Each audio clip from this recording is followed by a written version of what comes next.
चीन के वुहान शहर से निकले कोरोना वायरस ने दुनिया भर में किस तरह आतंक मचाया हुआ है, यह हम और आप देख ही रहे हैं।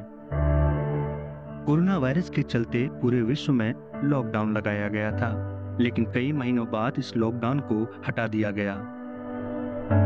अब तो वैक्सीन भी बनकर तैयार है, लेकिन कोरोना के केस लगातार बढ़ते जा रहे हैं।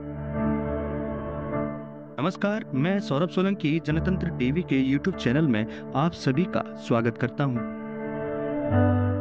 दोस्तों, हर 100 साल बाद महामारी हमारी धरती पर आती है और इससे कितना प्रभाव पड़ता है यह आप सभी ने देखा ही होगा। दोस्तों, अगर लॉकडाउन फिर से लग गया तो हाल बेहाल हो जाएंगे। भारत, अमेरिका और ब्रिटेन सहित कई अन्य देशों में कोरोना टीकाकरण के अभियान चलाए जा रहे हैं। वहीं दूसरी ओर बीते कुछ दिनों में कई देशों में लॉकडाउन हटाने के बाद हालात बिगड़ गए हैं, जिसके बाद कई जगहों पर फिर से पाबंदियां लागू की गई हैं। भारत की बात करें तो एक तरफ कई राज्यों में वैक्सीनेशन चल रहा है,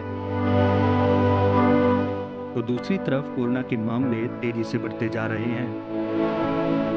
ऐसे में महाराष्ट्र समेत कई राज्यों में हालात ज्यादा खराब ना हो, इसलिए उसे रोकने के लिए कई स्थानों पर पाबंदियां लगाई जा रही हैं। एक तरह से इसे हम छोटा लॉकडाउन भी कह सकते हैं। दोस्तों, देश में कोरोना के मरीजों की संख्या लगातार बढ़ती जा रही है। बीते 24 घंटों में कोरोना के लगभग 15,000 मामले सामने आए हैं।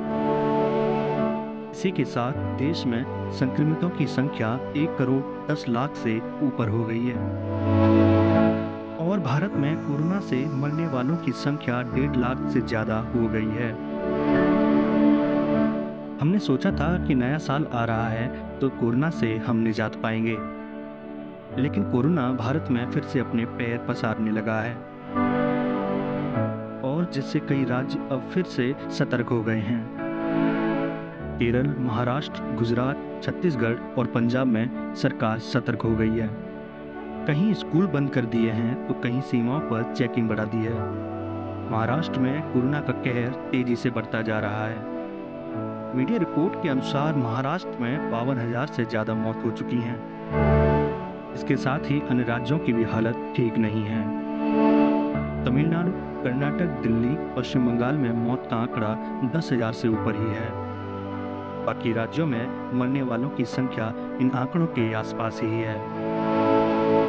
सरकार अब लॉकडाउन की तैयारी में है। ऐसे में दिल्ली सरकार ने कहा है कि अब कोई यात्री महाराष्ट्र, पंजाब, केरला, मध्य प्रदेश और छत्तीसगढ़ से दिल्ली आ रहे हैं तो उन्हें कोरोना की रिपोर्ट नेगेटिव दिखानी होगी। वहीं अगर उत्तर प्रदेश में अगर कोई यात्री इन राज्यों से आ रहे हैं तो उनको 14 दिन के लिए क्वारंटाइन होना पड़ेगा, क्योंकि इन 5 राज्यों में कोरोना का कहर तेजी से बढ़ रहा है। दोस्तों, फिर से कोरोना के बढ़ते प्रकोप से जो हालात बन रहे हैं वह लॉकडाउन को ही दर्शा रहे हैं। लॉकडाउन लगा तो इस बार क्या होगा, यह आप हमें कमेंट्स में जरूर बताएं। अगर वीडियो पसंद आई हो तो वीडियो को लाइक और चैनल को सब्सक्राइब करें। मिलते हैं अगली वीडियो में। नमस्कार।